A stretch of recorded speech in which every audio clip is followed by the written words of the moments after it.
नमस्कार दोस्तों, मैं Puneet from Puneet immigration and education services से।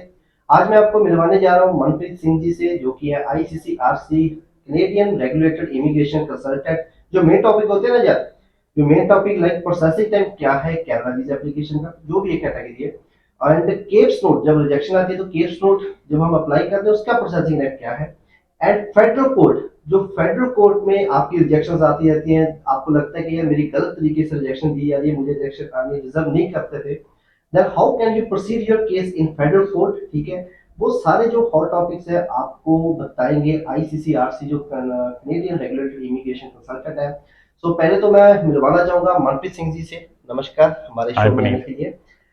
एंड जो हमारे क्वेश्चन होते हैं ना, मेन जो क्लाइंट्स के क्वेश्चन होते हैं, सबसे पहले तो मेन क्वेश्चन होता है कि प्रोसेसिंग टाइम, कि हम्म। आज हमारे बायोमेट्रिक हो गए, ठीक है, चाहे वो रीअप्लाइड केस है, उनके बायोमेट्रिक हो जाते हैं अपडेट ऑटोमेटिकली, तो उनका एसटीएस प्रोग्राम है, नॉन एसटीएस प्रोग्राम है, या फिर स्पाउस वर्क परमिट है, इन जो तीन मेन कैटेगरीज का प्रोसेसिंग टाइम क्या है? श्योर पुनीत। अब हम बात कर सकते हैं कि मेजॉरिटी ऑफ द एप्लीकेशंस, क्योंकि जो आईआरसीसी है वो भी मेजॉरिटी ऑफ एप्लीकेशंस को लेके जब अपनी प्रोसेसिंग टाइम अपनी वेबसाइट पे डिक्लेयर करते हैं वो मेजॉरिटी को लेके करते हैं।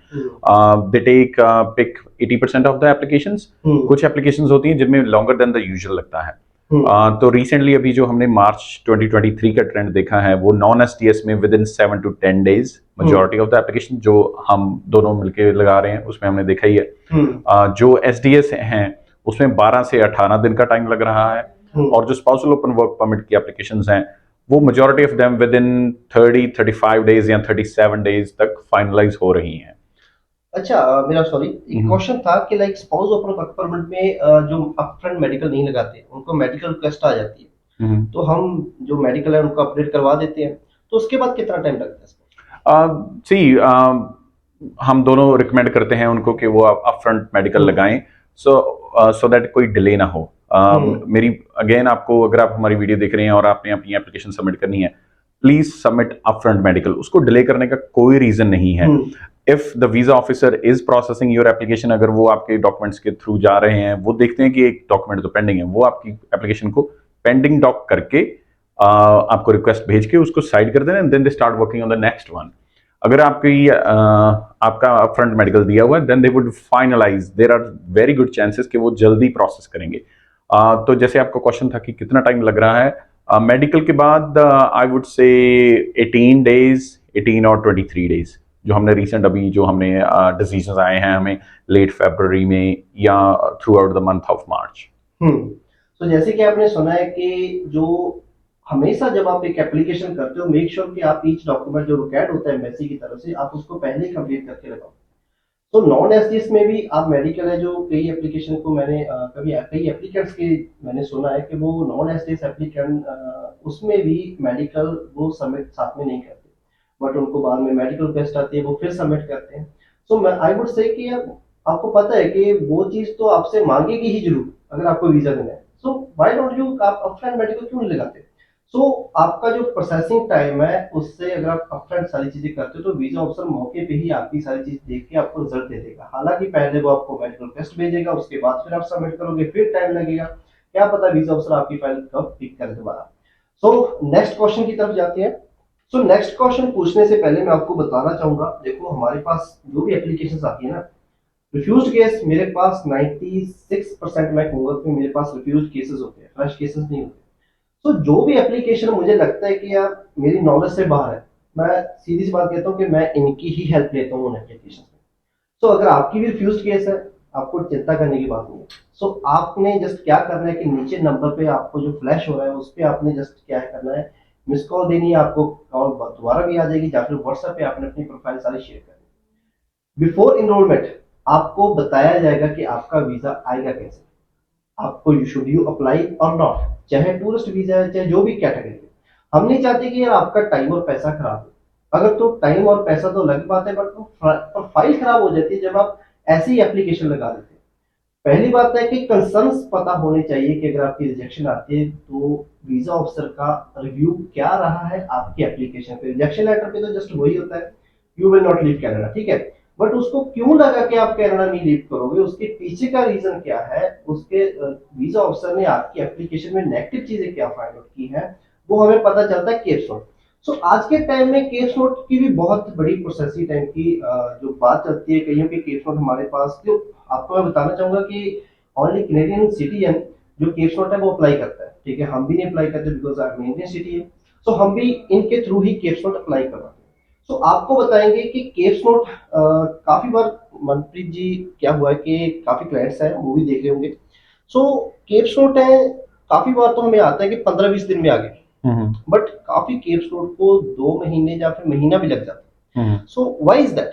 एंड अगर केप्स नोट हम अप्लाई कर रहे हैं, तो एक क्लाइंट अगर केप्स नोट अप्लाई कर रहा है हमारे थ्रू से, तो उसको कितना टाइम वेट करना चाहिए, ठीक है, या फिर मैक्सिमम वेट भी कितना टाइम उसको करना चाहिए? Sure, thanks Puneet. तो इस क्वेश्चन को मैं 3-4 स्टेप्स में आंसर करूंगा, 3-4 पार्ट्स में। फर्स्ट वन इज कि कैसे नोट्स अप्लाई करें, कैसे आपको जल्दी रिसीव हो, क्योंकि जो भी अप्लाई कर रहा है उसने री एप्लीकेशन करनी है, otherwise they don't need their notes. तो माय रिकमेंडेशन इज कि जब भी आप नोट्स अप्लाई करें, सीबीएसई एंड आईआरसीसी दोनों वाला ऑप्शन चूज करें जब भी आप पुनीत जी से बात करें। दो रीजन बीइंग, अगर एक एजेंसी, गवर्नमेंट एजेंसी डिले कर रही है, तो दूसरी आपको मोस्ट लाइकली सिनेरियो में आपको आपके नोट्स जो हैं वो जल्दी प्रोसेस करके दे देगी। ये एक रिडंडेंसी फैक्टर है, इसको आपको ध्यान में रख के चलना है कि दोनों के साथ अप्लाई करें, एक के साथ ना करें। If you are trying to save your cost, हमारी जो चार्जेस हैं वो वेरी मिनिमल हैं, we are not trying to make profit out of it. अगर आप कहीं और भी जाते हैं, चाहे इंटरनेट पे सर्च करें, किसी भी जैसे अभी हम पंजाब में टूर कर रहे हैं, तो पंजाब में किसी भी कंसल्टेंसी के पास जाएंगे, वो खुद तो अप्लाई करते नहीं है, आगे आगे से करवाते हैं, फिर दे मल्टीप्लाई द चार्जेस। हमारे पास क्या होता है कि हमने खुद अप्लाई करने होते हैं तो मिनिमल चार्जेस होते हैं। तो दोनों के साथ अप्लाई कीजिए। अब बात आई कि डिले क्यों होता है। जैसे कि हमने सबको बताना शुरू किया पिछले 1 साल में कि सीबीएसई के थ्रू भी नोट्स अप्लाई हो सकते हैं। मोर देन 90% जो एजेंट्स हैं खासकर इंडिया में, उन्हें कुछ पता ही नहीं था, अभी भी नहीं पता कि सीबीएसई क्या है, उसकी फुल फॉर्म क्या है, या उनके थ्रू भी नोट्स अप्लाई हो सकते हैं कि नहीं। तो इसका जो टाइम लग रहा है वो अभी मेजॉरिटी ऑफ दी एप्लीकेशंस जो हैं वो टाइम ले रही हैं। पहले क्या होता था कि जल्दी प्रोसेस हो जाती थी, विद इन 18 डेज, जैसे हमने देखा है पुनीत, 18-20 डेज होके आ जाती थी। 15-15, 10-10 दिन में भी रिसीव हुआ है। जी जी जी, मैं वही बता रहा हूँ कि जैसे हमने 1 साल पहले सबको बताना शुरू किया इन गुड फेथ कि सबको पता चले, सबको कॉमन नॉलेज में आ जाए कि सीबीएसई के थ्रू भी कर सकते हैं, हुआ क्या कि सारा प्रेशर अब सीबीएसई के ऊपर आ गया है। अभी हमने रिसेंटली देखा कि IRCC within 35-32 days notes दे रहे हैं, क्योंकि उन पर प्रेशर थोड़ा कम हो गया। अब सारा प्रेशर जो है वो सीबीएसई के ऊपर चला गया। पहले आईआरसीसी डिले क्यों करता था? क्योंकि बर्डन बहुत था। ये चेन कैसे स्टार्ट होती है? पहले आप गलत इमिग्रेशन एजेंट के पास जाते हैं जिनको कोई नॉलेज नहीं है, फिर आपका आता है रिफ्यूजल, फिर वो आपके विदाउट नोट्स आपका फिर अप्लाई करते हैं, फिर रिफ्यूजल आता है, फिर आप किसी समझदार एजेंट के पास जाते हैं या कंसल्टेंट या लॉयर के पास, फिर वो आपको बोल दें कि आपके नोट्स लिख देंगे। जितने नोट्स, जितनी फाइलें आपकी सबमिट हुई हैं, उनको एक एक पेज को उन्हें अप्रूव करना पड़ता है, जो एटेप ऑफिसर्स होते हैं, उसमें उतना ही टाइम लगता है। इस वजह से डिले हो रहा है। तो एज आई सेड, दोनों के साथ अप्लाई करें सो दैट आपके नोट्स जल्दी से जल्दी आ सकें। अब आपका जो क्वेश्चन था उसका थर्ड पार्ट हम पिक करते हैं कि अगर आपके नोट्स डिले हो रहे हैं फिर क्या कर सकते हैं। तो ये जो नोट्स हैं ये एटिप के थ्रू अप्लाई होते हैं, जो कि एक लॉ है, access to information and privacy act, जो कनाडा का है। अगर आपके नोट्स डिले हो चुके हैं तो आप ओआईसी की वेबसाइट में जाएं। ओआईसी क्या है? ओआईसी एक टॉप मोस्ट अथॉरिटी है, इंफॉर्मेशन कमिश्नर का ऑफिस है। तो इंफॉर्मेशन कमिश्नर के ऑफिस को आप कंप्लेंट कर सकते हैं अगर आपके नोट्स को अप्लाई किए हुए टाइम हो चुका है और वो नहीं आए। अगर तो आपने हमारे थ्रू अपनी अगर तो आपने हमारी टीम के थ्रू नोट्स अप्लाई किए हैं, तो हमने बाय डिफॉल्ट जैसे ही आपके नोट्स डिले होते हैं with in a tentative timeline, हम अपने आप ओआईसी को कंप्लेंट कर देते हैं। लेकिन अगर आपने अपने थ्रू किए हैं, अपने किसी बहन, भाई, फ्रेंड या रिलेटिव के थ्रू किए हैं, then do ask them to submit a official complaint to OIC. अगर आपने किसी एजेंट के थ्रू पे किए, अगर आपने किसी एजेंट के थ्रू अप्लाई की हैं, डजंट मैटर अगर उन्होंने आपको से 10-15 हज़ार भी चार्ज कर लिए, लेकिन still you need to go and ask them to submit official complaint to OIC. हमने जो पिछले 3-4 साल में देखा है कि जैसे ही ओआईसी को कंप्लेंट सबमिट होती है, विद इन 20 to 30 डेज आपके नोट्स आ जाते हैं। अब मैंने ओआईसी को, अब फोर्थ पार्ट पे जाते हैं आपके क्वेश्चन के कि अब ओआईसी को कंप्लेंट क्यों करें, या कुछ नोट्स जल्दी आ जाते हैं, कुछ बाद में आते हैं, कैसे प्रोसेस होता है। हमने एक डॉक्यूमेंट एक्सेस किया था एटिप के थ्रू ही इंफॉर्मेशन के लिए कि आउट ऑफ क्यूरोसिटी कि ये कैसे प्रोसेस करते हैं, जो एटिप ऑफिसर्स होते हैं उनको इंस्ट्रक्शंस क्या दी जाती है। तो उनकी उनकी जो मैनुअल है, उनके इंस्ट्रक्शंस हैं, उसमें उन्हें बताया गया है कि जो नोट्स उसमें उन्हें बताया गया कि जो नोट्स आज ड्यू हैं उन्हें प्रोसेस कीजिए, जो कल ड्यू थे उन्हें प्रोसेस कीजिए, फिर जिनकी कंप्लेंट आई हुई है उन्हें प्रोसेस कीजिए। उसके बाद आपके पास उस पर्टिकुलर डे में जितना टाइम बचेगा, आप जो ऑलरेडी बैकलॉग्ड हैं उनको प्रोसेस कीजिए। तो क्यों? क्योंकि उन्होंने अपने मैट्रिक्स को हाई रखना होता है कि कितने नोट्स हैं या कितनी एटिप की रिक्वेस्ट हैं वो हम एक दिन में प्रोसेस कर रहे हैं या with in 30 days of calendar days timeline में प्रोसेस कर रहे हैं। तो जैसे कि आपने सुना कि पहली बात, जब भी हम करंटली जो हम अप्लाई करते हैं वो करते हैं सीबीएसई के थ्रू। तो सीबीएसई के थ्रू रिसेंटली बहुत ज्यादा केस अप्लाई हुए हैं। तो मैं आपको रिकमेंड करूंगा कि आप ना जब भी अप्लाई करते हैं, जैसे मनप्रीत जी ने भी कहा कि आईआरसीसी के थ्रू भी अप्लाई करो, सीबीएसई के थ्रू भी अप्लाई करो। तो बात क्या है कि चलो जो भी आपका पैसा लगता है, ठीक है, थोड़ा सा ज्यादा हो सकता है, बट ऐसा नहीं कि फिर भी 5-10 हजार होगा जो कि नॉर्मल कंसल्टेंट आपसे चार्ज कर लेते हैं एक केस नोट का ऑनली रीजन। 5-10 इतने में तो आपके डॉक्यूमेंट साथ में सारा चिट्ठा आ सकता है। ठीक है, मेन चीज क्या है कि आपने आईआरसीसी के थ्रू भी अप्लाई करो। जब भी आप जहाँ पे कॉल करते हो उनको बोलो, स्टाफ को बोलो कि मुझे आईआरसीसी के थ्रू भी अप्लाई करवाने हैं, मुझे सीबीएसई थ्रू भी अप्लाई करवाने हैं। तो आपके केस नोट है जो कि जल्दी आ सके। बात 1000-1500 की नहीं होती, बात होती है 5-10 हजार की। ठीक है, अगर आपका 1000-1500 ज्यादा लग के आपके केस नोट है वो टाइम के हिसाब से जल्दी आ रहे हैं, so I think it's a better idea to go for both of them. So currently जो केस नोट अप्लाई हुए हैं उनके जो मोर देन 1 मंथ हुए हैं, जब एक्सटेंशन से भी उनका पीरियड जो ज्यादा हो चुका है, उनकी कंप्लेंट्स ऑलरेडी हम ऑटोमेटिकली कर देते हैं। जैसे कि मंत्री जी ने कहा, अगर आपके रिसेंटली केस नोट हमसे अप्लाई हुए हैं, जिनके भी case note day by day आते हैं हम फॉरवर्ड कर देते हैं उनको जल्दी। अगर आपकी रिफ्यूजल आई है तो मैं आपको सजेस्ट करूंगा कि यार without case note please not reply. And उसके बाद मनप्रीत जी, जो मेन टॉपिक है कि काफी होता है कि लाइक रिजेक्शन आ जाती है, उनका सारा कुछ ठीक होता है। मैंने भी अपनी अपनी एक्सपीरियंस में देखा है कि यार एकेडमिक ठीक है, बैट स्कोर ठीक है, आफ्टर प्रोग्राम ठीक है, कोई दिक्कत नहीं है, but still they got rejected. तो उसके बाद उस प्रोफाइल का हम हल क्या कर सकते हैं? लाइक जुडिशियल रिव्यू हो गया, फेडरल कोर्ट हो गया, so how can we proceed with that? Sure, thanks for the question Puneet. तो उसमें हम क्या कर सकते हैं, हम जेआर अप्लाई कर सकते हैं। JR is short form for judicial review, वो फेडरल कोर्ट में होता है। अब उसका प्रोसेस मैं आपको एक्सप्लेन कर देता हूँ कैसे होता है। जैसे हमें तो पता ही है, जैसे हम ऑलरेडी कर ही रहे हैं पुनीत। तो जो हमें कैंडिडेट लगता है कि यस, ये जो हैं इनका प्रोफाइल सही है, इनके अगर 2 रिफ्यूजल भी आए हैं, वो सेम कॉलेज या सेम इंस्टीट्यूट में जा रहे हैं। जैसे हमारे पास कई क्लाइंट्स आते हैं कि उनके 3 रिफ्यूजल होते हैं, तीनों में एक इंस्टीट्यूट चेंज किया हुआ है, उसको हम जज के पास जाएंगे तो कैसे जस्टिफाई करेंगे? तो जो भी अच्छा प्रोफाइल होता है, गुड स्टूडेंट होते हैं, उनके अच्छे मार्क्स होते हैं, तो उनके लिए हम जाते हैं फेडरल कोर्ट में। उसका प्रोसेस यही है कि हम अपनी रिक्वेस्ट, तो उसमें हम leave for judicial review file करते हैं। देन फिर डिपार्टमेंट ऑफ जस्टिस उसको रिव्यू करता है। उसके उनके बैक एंड फोर्थ प्रोसेस में अगर उन्हें लगता है कि जो हमने अपना सबमिशन किया है इट कैरीज सम वेट, और जो रिफ्यूजल के रीजंस हैं वो जस्टिफाई, जो रिफ्यूजल के रीजन हैं वो जस्टिफाइबल नहीं है, वो गलत हैं, तो उस केस में department of justice settlement offer करता है। तो सेटलमेंट होने के बाद जब सेटलमेंट ऑफर आता है तो हम अपनी जो लीव फॉर जुडिशियल रिव्यू है उसको विड्रॉ कर लेते हैं फेडरल कोर्ट से। और डिपार्टमेंट ऑफ जस्टिस क्या करते हैं कि वो नेक्स्ट वीजा ऑफिसर या you can say second visa officer को भेजते हैं कि जो पहले थे उन्होंने डीम किया था रिफ्यूजल, लेकिन अब सेकंड ओपिनियन के लिए जाएगी एप्लीकेशन, और उसके बाद एक डिसीजन आता है। In my personal experience and हम दोनों ने जैसे कि देखा है कि हमने दोनों ने देखा है कि जब भी हम स्टडी परमिट स्पेशली सबमिट करते हैं जुडिशियल रिव्यू के लिए, हमारे nearly everything has been gone, we had good success. क्यों? जैसे जैसे मैंने थोड़ी देर पहले बताया, अगर किसी के 3 रिफ्यूजल हैं, तीनों डिफरेंट इंस्टीट्यूट में किए हैं, we can not justify that. लेकिन there are very good students जिनके मोर देन 70% मार्क्स होते हैं, सेम इंस्टीट्यूशन में जाना जाते हैं, जेन्युइन स्टूडेंट हैं, उनको रिफ्यूजल आ जाता है, तो उस केस में हमें बहुत अच्छा अप्रूवल रेट मिलता है।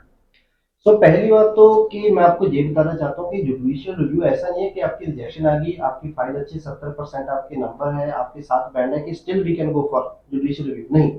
पहली बात क्या होता है कि आज लाइक बच्चे की रिजेक्शन आ गई, ठीक है, अनफॉर्चुनेटली, तो वो दूसरे कंसल्टेंट के पास जाता है।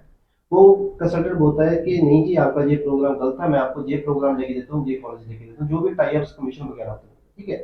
तो वो उनके पास चले जाते हैं, वहां पे कोर्स फिर चेंज हो जाता है, ठीक है, फिर वीजा ऑफिसर बोलता है इनकंसिस्टेंसी है आपके कोर्स में, पहले आप कुछ और बनना चाहते थे, अब आप कुछ और बनना चाहते हो, कोई और कोर्स है।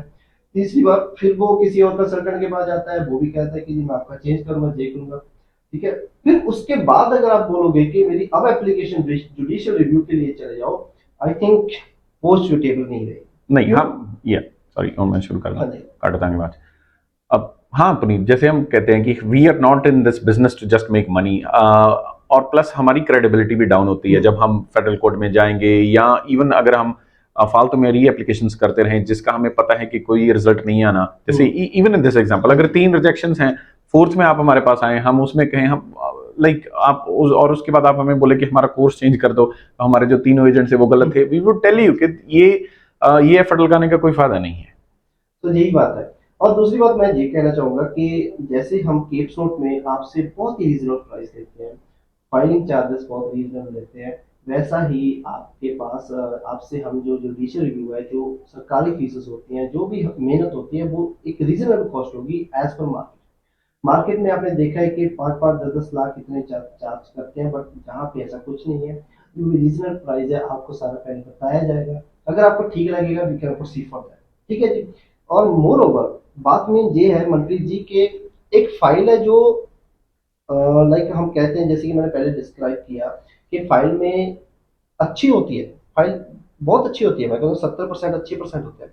बट क्या होता है कि यार वो बाद में जब कंसल्टेंट के पास जाता है, वो इतना एक्सपीरियंस नहीं होता, वो बहुत खराब कर देता है फाइल को। एक बार आपका प्रोग्राम उसने गलत लेके दे दिया, उसके बाद वीजा लेना नियर टू इम्पॉसिबल मैं कह सकता हूँ, ठीक है जी। क्योंकि पहले तो आप समझ के देखिए कि आप प्रोग्राम चेंज करते हो ना, लाइक आपने कोई ग्रेजुएशन कर दी, उसके बाद आपने कोई प्रोग्राम ले लिया कि लाइक मैंने कोई भी प्रोग्राम ले लिया कि लाइक मैंने बिजनेस मैनेजमेंट में ले लिया, ठीक है जी। तो आप वीजा अफसर को बता रहे हो कि मेरा ड्रीम है जी कि मैंने बिजनेस में जाना है, मैंने मैनेजर बनना है, ठीक है जी, मैंने ये करना है, और वहां पे आपका वीजा रिजेक्ट हो गया। Second time you are going for another program, ठीक है, आपका बोल दिया कि रिजेक्शन आ गई, रिजल्ट ने बोल दिया कि ये प्रोग्राम गलत था, तो मैं आपको नजर प्रोग्राम में डाल देता हूँ। तो आपको प्रोग्राम कोई ले दिया, फॉर एग्जाम्पल आपको सप्लाई चेन मैनेजमेंट ले दिया या फिर प्रोजेक्ट मैनेजमेंट ले दिया, तो आपका ये सोचो कि लिटिल बिट टाइम स्पैन में आपका ड्रीम चेंज हो गया।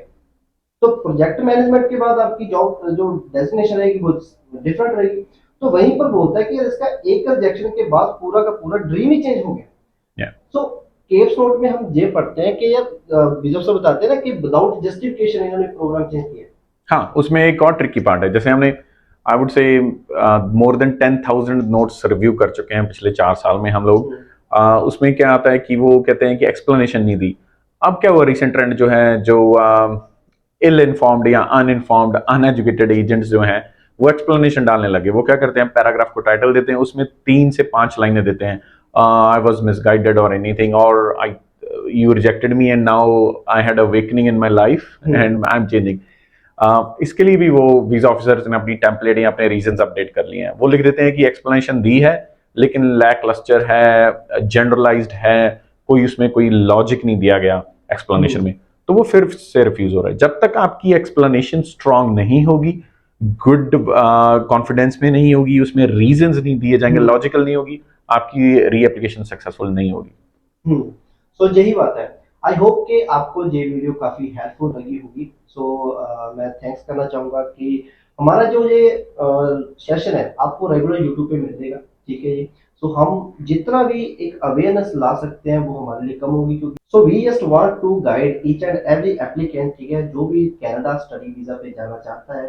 सो ये we just want to guide them, जो हम अवेयरनेस करना चाहते हैं। रेगुलर आपको सेशंस इस यूट्यूब चैनल पे मिलेंगे, ठीक है। मनप्रीत सिंह जी से आप बात करना चाहते हो, देन यू कैन, नीचे आपको नंबर मिलेगा, ठीक है, उस पर आप कॉल कर सकते हो। अगर आपको इनसे बात करनी है इनसे अपॉइंटमेंट ले सकते हो, अगर आपको मेरे से बात करनी है आप मेरे से अपॉइंटमेंट ले सकते हो, वो आपकी चॉइस है, ठीक है। ऐसा नहीं होगा कि आप अपॉइंटमेंट ले रहे हो कि आपसे बात नहीं होगी, मेरे से बात नहीं होगी, इनसे नहीं बात होगी, आपके साथ बात होगी। सो बट आपको जो हम गाइड करेंगे वो आपको समझना होगा, वो हम आपको सारी चीजें समझाएंगे। सो फॉर मोर इन्फॉर्मेशन अगर आपका कोई भी क्वेश्चन है, आप जस्ट व्हाट्सएप नंबर नीचे मिलेगा, वहाँ पे आप कमेंट राइट आउट कर सकते हैं, केस नोट करने हैं वो भी आप हमें कॉन्टैक्ट कर सकते हैं, वेबसाइट पे आप विजिट कर सकते हैं। सो आपका जो भी क्वेश्चन है आप नीचे कमेंट में राइट आउट भी कर सकते हैं। सो आई थिंक कि आपके लिए ये काफ़ी वीडियो हेल्पफुल रही होगी, and please not forget to subscribe our YouTube channel. जहाँ पे आपको रेगुलर अपडेट्स मिलती रहेगी। तो नमस्कार, सत श्री अकाल।